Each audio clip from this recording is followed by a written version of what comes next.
Hey everybody, thanks for tuning in to DFS Black Books YouTube channel.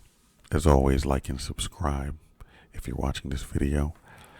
And you can always visit dfsblackbook.com to get well-researched data science slash intuitive based lineups. Today we are going to just move ahead. Yesterday was one of those days whereas if you ever played sports where you got blown out and then the and then the coach threw out the tape and just moved forward. Yesterday's slate was was horrible, basically. And I mean, witnessed by the fact that the cashed line was around 274, and there was a little bit of a gap between the winning lineup, which was in the 340s, and the second place winner, which was about 5 to 6 points less. Usually it's tighter than that, and it's higher than that overall. So it was just a tough day. A lot of plays didn't go the way that a lot of people thought. It's days like that where where the data, the players sort of diverge from the norms, and there were a lot of plays in there that were a bit unexpected. There were some that were expected, and some where you had to fight through your inclination to be biased. For example, CJ McCollum. A lot of people didn't really want to go to that well again, but I had some shares of CJ McCollum, but I didn't have enough. Or I should say we didn't have enough. Our team over at dfsblackbook.com tried to get in more CJ McCollum late. It's one of those things whereas we looked at the data, we looked at the teams, and we said, oh, we don't have very much CJ. Let's get him in there. But by that time, it was 650 something. And of course, we could have gotten him in because he was a late game. We could have gotten more of him in, but we had a lot of our lineups kind of set with a sprinkling in of some of the late plays. Excuse me. So I like to say that yesterday's sort of field spoke a different language than we did. And so all we can do is just move on, continue to go with what we know. All right. So anyway, let's get into today's plays, and let's see if we can't have a little better luck. All right. Let's see. At the point guard position, Harden, of course, is in a good position. Memphis, I don't know what's up with Ja Morant. Ja Morant is in a good spot. This might be a good spot to plug Ja Morant in there as a value because of the pace, because of the space that Houston will give him, because basically nobody can guard Ja Morant. However, he hasn't been. His assists has been cut down. I'm surprised he had 16 points. He played 27 minutes. They're kind of babying him along with the minutes. You see, he doesn't have the 35-minute totals that a lot of starting main guy point guards have, but they're trying to work him in. expecting him to flourish next year. But yeah, he didn't have a bad percentage last game. The thing about it is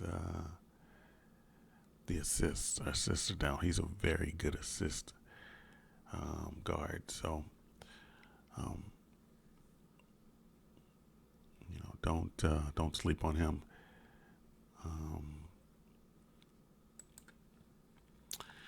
And Kyrie is out. Let me go back. Okay. Trae Young. I like Trae Young in challenges. He tends to raise his level of play. And Atlanta can really speed you up. I don't care if you're Orlando or Utah. They can speed you up. They're not about that, 97 to 89 game total score. They can speed almost any team up. So, with that being said, I do like Fultz on the other side. Fultz is a good steals guard. And Atlanta isn't very efficient offensively or defensively. They sort of just kind of run their game. So keep an eye out for Fultz as well.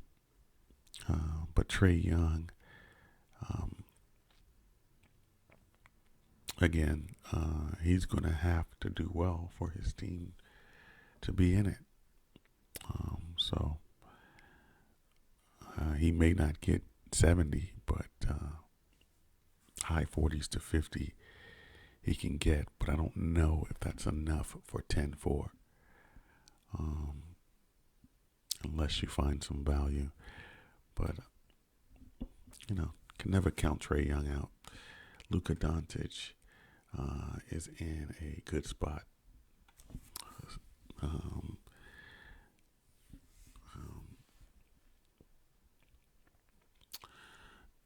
In fact, I'm going to add him here. I think he's in a good spot. Let's see. I'll see anybody else. Ben Simmons is out. That's going to open up some value for some folks. Just picking the right one is the challenge. Westbrook is in a good spot, and Harden are in a good spot. I actually like Westbrook in this matchup a lot. I mean, who is going to stop him? He's like a bowling ball out there. So I like both of these, Westbrook and Harden, and I may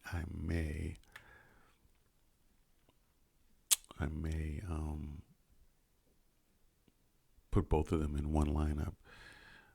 There is the blowout worry. But if Memphis is to have any chance, that's why I like Ja Morant as well. And I'm going to put him in here.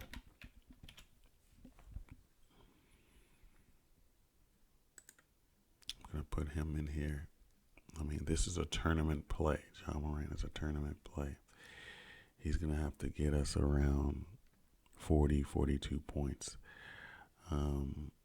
If you saw what Dennis Smith Jr. with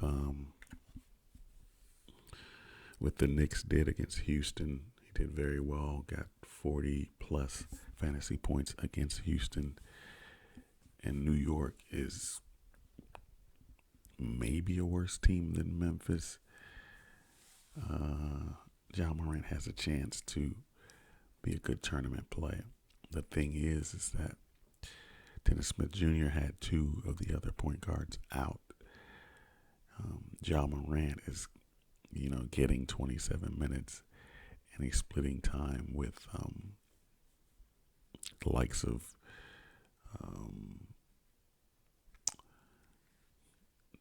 DeAnthony Melton and Tyus Jones, people like that. And then also we don't know if Winston is coming back. The guy that was traded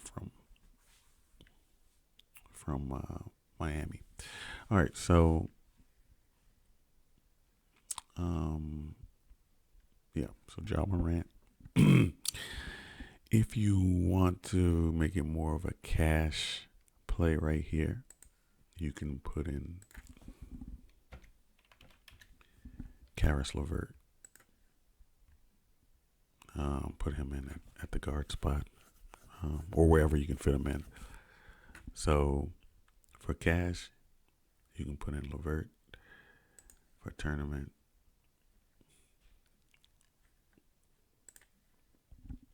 put in Ja Morant.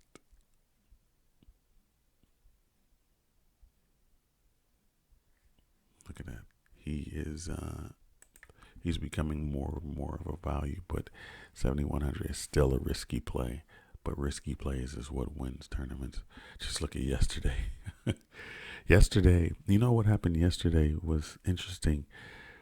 I looked at some of the winning lineups, and this doesn't happen often. So I think we were in good position to do very well had things kind of fallen within the normal range of outcomes. But yesterday, there was the winners had a heavy emphasis on blowout players, like games that were expected to be sort of lopsided. The winners seemed to go with players that would get more playing time than expected due to expected lopsided outcomes, and it just fell that way yesterday. So Kemba might be out again. Marcus Smart. And I'm trying not to be biased in this situation. Utah is not necessarily a good team against guards. They are a good defensive team. You see, against guards, they aren't as good as you think. 24th. Excuse me. So Marcus Smart, I might have him. We might have him in our pool. So I like Tatum a lot too. Again, Tatum is going to have to carry this team if they're going to beat a team like Utah. And I always tell you that I like star players in positions where they have to do well in order for their team to win. Then that's either boom or bust. All right, so a shooting guard. Now, who do I like next? Well, let's look at shooting guard real quick.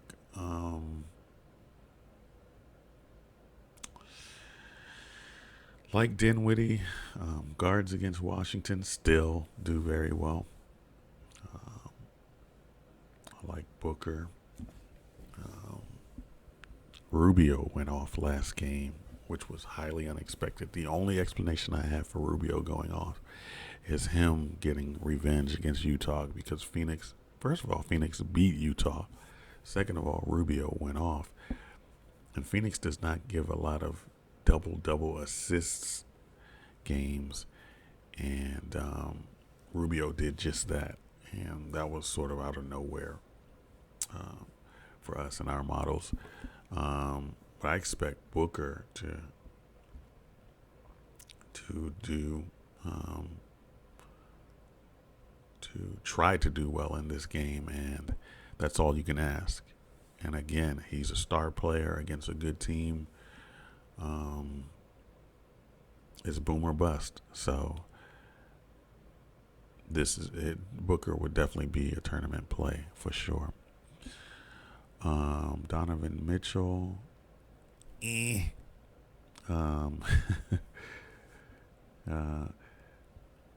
Perhaps if there was somebody out, I would like Donovan Mitchell, but you still have Conley, you still have everybody available.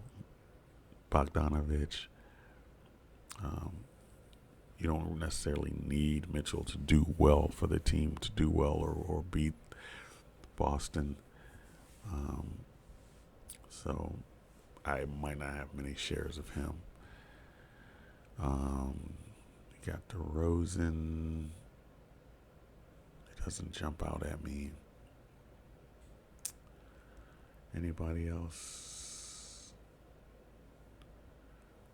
I like Sexton a little bit. Just a little bit. A tad. Williams, a tad. Kendrick Nunn. We got to see if Jimmy Butler is going to be out. That's going to affect the whole Miami team because Bam Adebayo is in a good spot if Jimmy Butler is out, but he's still a viable play.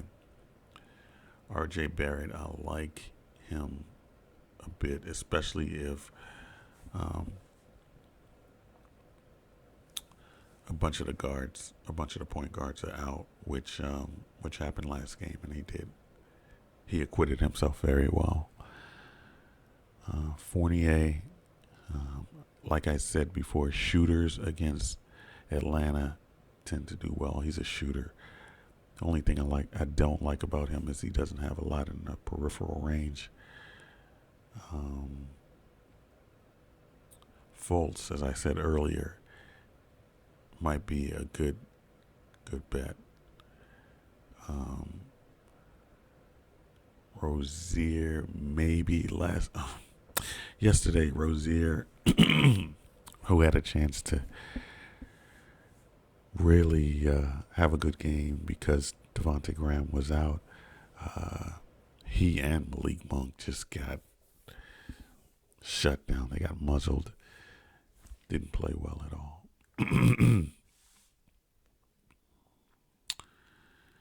I like Seth Curry a little bit. And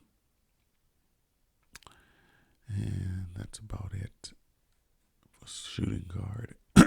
Excuse me. Sorry about that.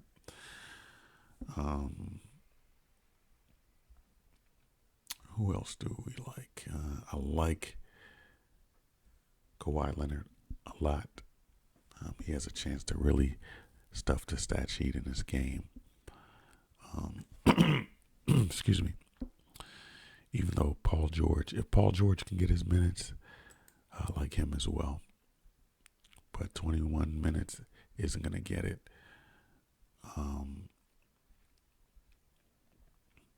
If he can get his minutes, I would like him over Kawhi because Kawhi can sort of coast a little bit, which he's needed to do because he's been doing a lot of the strong work for the Clippers the last few games. My voice is leaving me a little bit. Bradley Beal, good spot. He's going to need to get 55 points to pay off that 55 fantasy points to pay off that salary. He can do it. Will he do it? I don't know. Brooklyn is sneaky good against guards, even though they're a bit weak defensively. As you can see, opponent rank is 4th. I don't know what rank they're using, but here in this situation, I'm not sure Beal can pay off his price tag. But if he's gonna take 33 shots, then you almost got to take Beal. 33 shots, and then he hit 57% of them, 8 of 13 from 3. He's been playing well, so I don't know. Maybe I'll take him just on volume alone.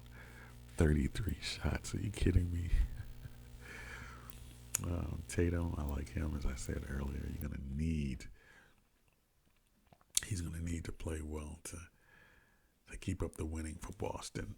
I expect this to be a bit of a close game, and we'll see how that goes. I like LeVert, as I said earlier. As a matter of fact, for cash, as I said earlier, LeVert will be good in place of Ja Morant. I like Tobias Harris in this situation. in his situation, Cleveland is sneaky good against guards as well.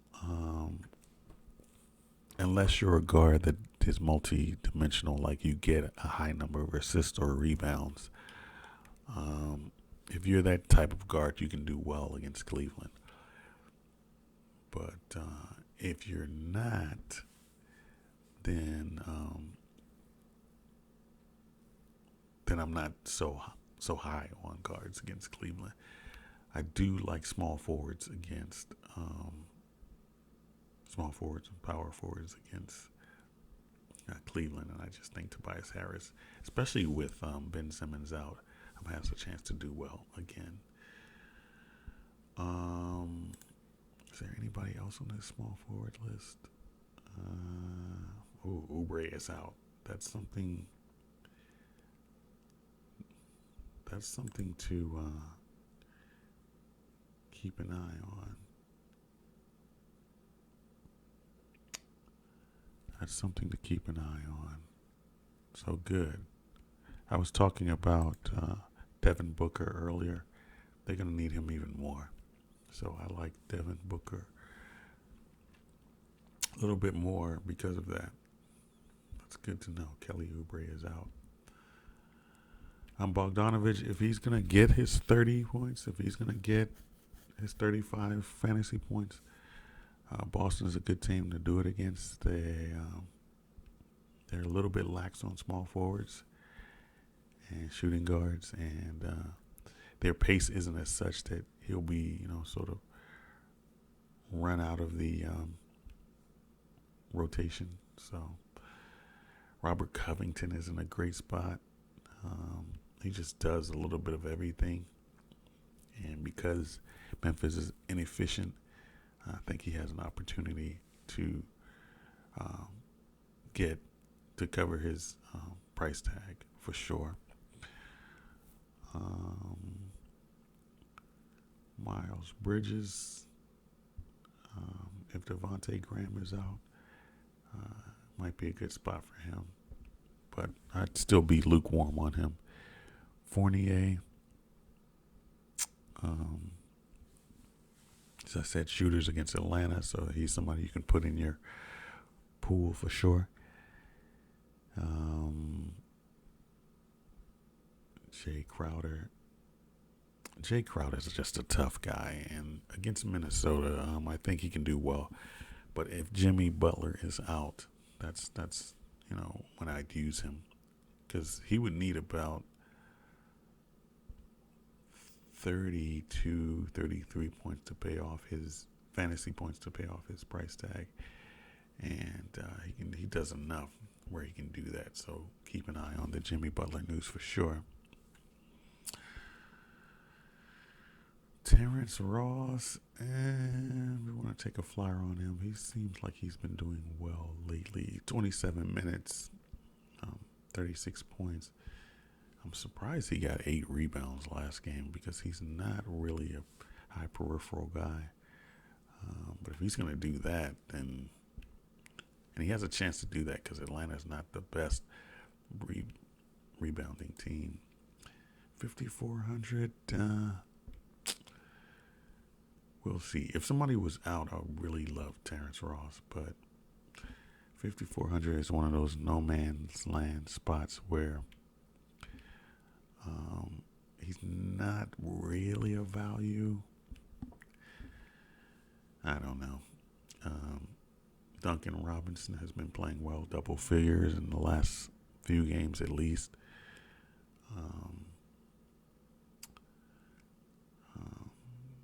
All depends on Jimmy Butler. Let's see, small forwards against Philly and shooting guards tend to do a little bit better than usual. If his price was in the 4K range, Kevin Porter, I would definitely look at him. Kyle Anderson is definitely somebody to look at. But again, he needs around 30 fantasy points to pay off his price tag. And if you expect this to be a blowout against Houston, then Kyle Anderson might be a good way to go.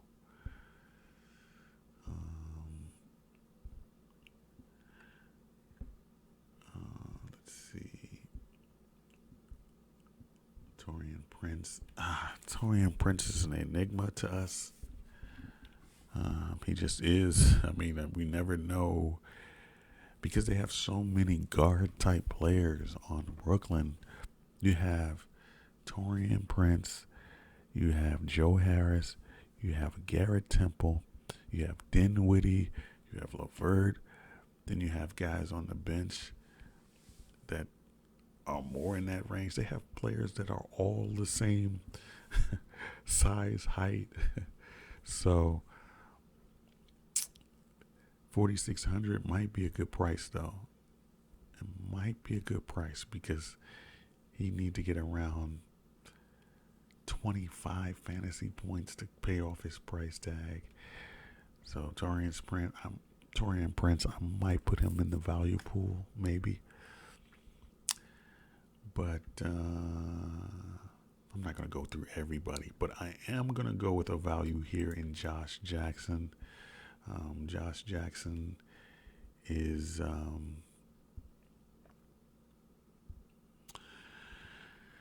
there are a couple of ways that Josh Jackson can pay off this $4,500 price tag. Number one, Jaren Jackson Jr. and Brandon Clark is out. Josh Jackson will fill in for both of them. So you have that.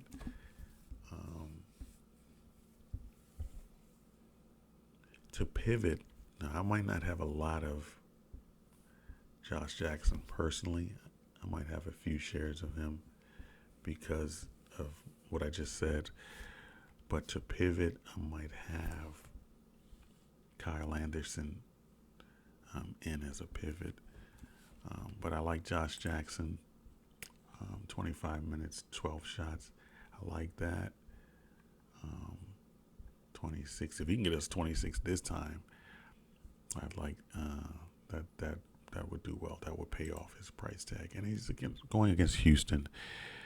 So there are two angles to this. Two players in front of him are out. And then if there's a blowout situation, I'd imagine he'd still get some run because two players in front of him are out. So I'm going to put him in there as a value. That helps with this Luka Doncic price tag up here, so that helps. At center, there are several good plays. Montrezl Harrell. Keep an eye on Montrezl Harrell. In order for the Clippers not to get 8 up on the inside, Harrell is going to need to be at his best. So keep an eye on him. I wish he was a little bit lower, but that's the way it goes. All right, let's go up top. Embiid, good spot. Hashtag good spot. Embiid is a good play. Definitely have him in a couple lineups. They're at Cleveland, so I like the chance of a more competitive game. If Cleveland was at Philly. But Cleveland doesn't play as smooth offensively. I mean, Philly doesn't play as smooth offensively when Ben Simmons is out. Okay, here are the centers I like. Vucevic. Centers against Atlanta. You will hear all of the gurus say that. Adebayo, I like him. On the other side, I do like Naz Reid as a value. Randall. Centers against Charlotte. Porzingis. This is his type of game. Like him a lot. Rudy Gobert has a chance to do well expect him to get a double-double, or maybe one of those 8 and 15 games, so 8 points in 15. So if he can just get that 10, then no, he's going to need around 40, 42 points to pay off his price tag, and he's at home, so I like that. Ayton has a chance to do well. I expect him to bounce back. He was horrible last game for him. He was 8 of 9, but Phoenix made it more of a guard game their last game, and they won against Utah. But I expect him to bounce back and get more than 5 rebounds. I expect him to get a double-double, so I like him. Drummond is a good value if they let him play the amount of minutes that he should play. He's splitting time with Tristan Thompson and Larry Nance, people like that. He would be in a pretty good spot, although pretty much Joel Embiid has owned him. Let's see. Look at that, 23 minutes, really? 5 rebounds, really? And it was against the Heat. I mean, and he started off that game well. I think I had some shares of him. And he started off well. He had like 6 points and 5 rebounds towards the end of the first quarter, and then stuff started trailing off after that. But 23 minutes, you can't trust that. I think this price,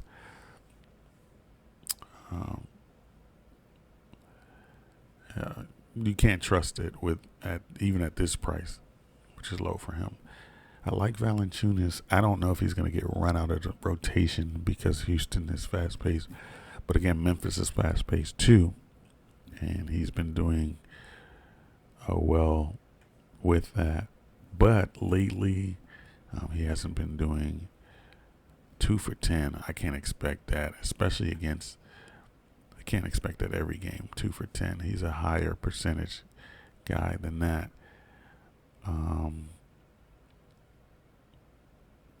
I think he can get at least 25. Is that a value? No.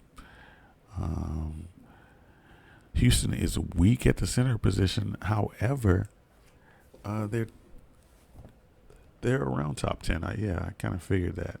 They do a good job of not allowing the center to get the ball in the post.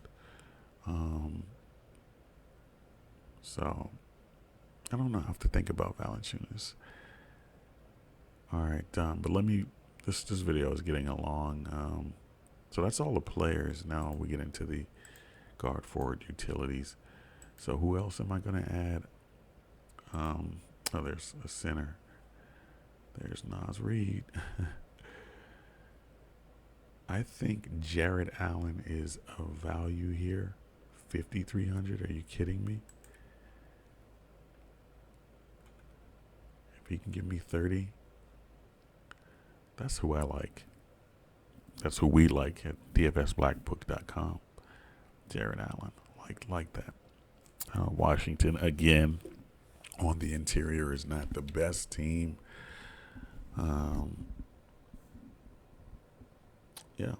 So that's today's core, and thank you for taking the time to listen. And please like and subscribe if you found this video helpful. And again, about 10 to 15 minutes before lock, go to DFSBlackbook.com. We'll give you 5 full lineups. Okay? All right. Bye.